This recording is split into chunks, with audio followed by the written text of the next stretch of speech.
Hey guys, welcome back. Before we get into this video, I wanted to say thank you real quick to a brand new channel member. It is Fantasy Man with a Tier 1 membership. Fantasy Man, maybe one day we'll learn your identity, but for now, we appreciate your channel membership so very much. Glad you enjoy the videos. Now let's jump into today's topic, which is Corey Day's season in review. All right, guys, welcome back to the Rodman Rundown. Hoping you're having a good day out there. Wanted to start things off by saying that I will be heading out of town tomorrow, heading back to California to have Thanksgiving with the family. So I might record another video today and have that ready for while I'm out there. I do have a whiteboard out there, so if some breaking news happens or things like that, then we can cover that. But I don't know if I'll be making a video every day this week just because it's Thanksgiving. I'm going to be out of town, not at my home base here. So we'll have to wait and see what happens, but I will try my best if something crazy comes out to cover that here on the channel. Today we're talking about Corey Day and his season in review from his year with Highland Racing. It was a fantastic season for Corey Day. One of the most, if not the most exciting driver that was on the Highland Racing Tour this year. He is the Sheldon Haudenschild of Highland Racing. Unfortunately, next year he will not be a full-time driver, but he will be there, I would say, on a pretty regular basis, just not a full-time driver with his NASCAR commitments and whatnot. And so Corey Day, I think he blew all expectations out of the water. And so we'll talk about his numbers right now. So he had 50 total starts this year with High Limit. He did have 8 wins on the season, 18 top 5s, 32 top 10 finishes, and he did lead 200 laps of feature action. He would end up in the 6th position in the championship standings, and with the midweek money series, he did finish up 4th in the point standings for that. When it comes to the money earned this year with just High Limit, this doesn't count the Outlaws or anything like that, $315,424 in just the race purse, and then he got $65,000 for the P6 position in points.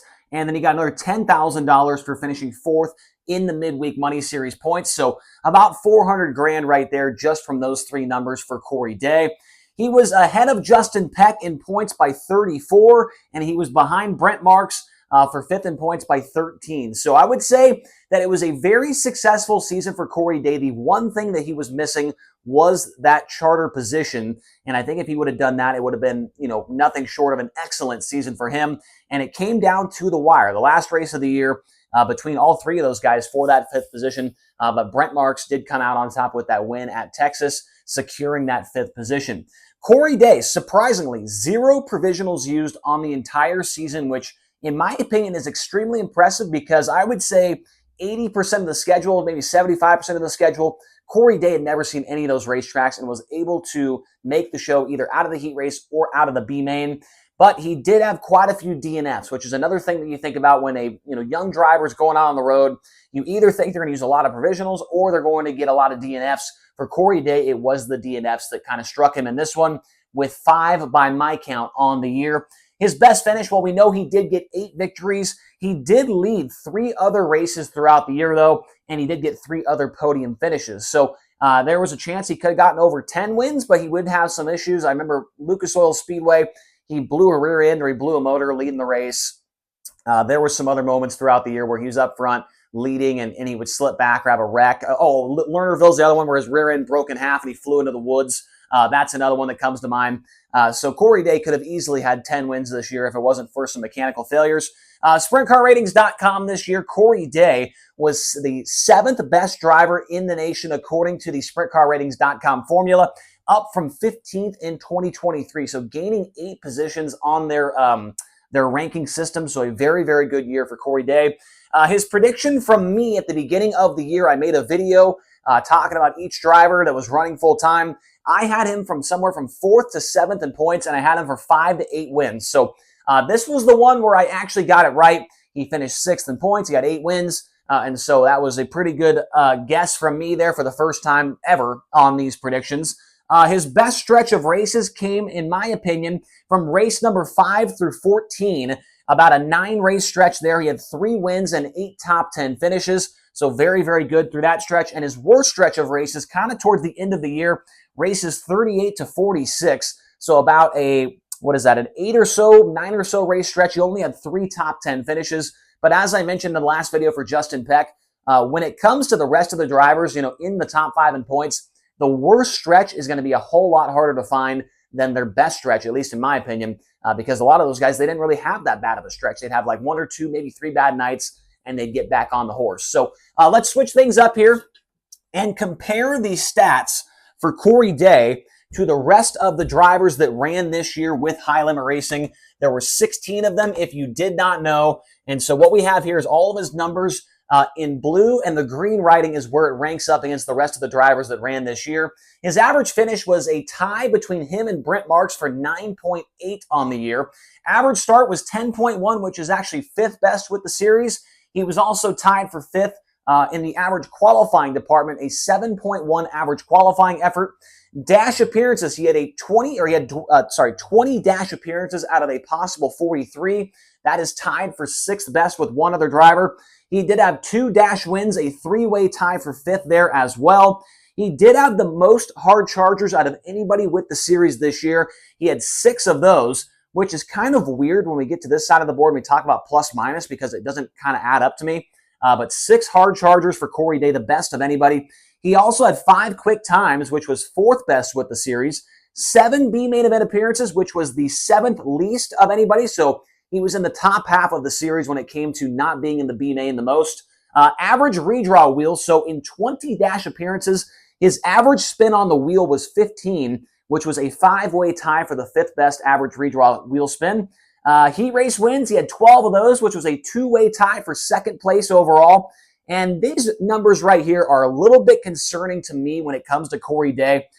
His top 5 efficiency, so meaning if he started in the top 5, did he also finish there?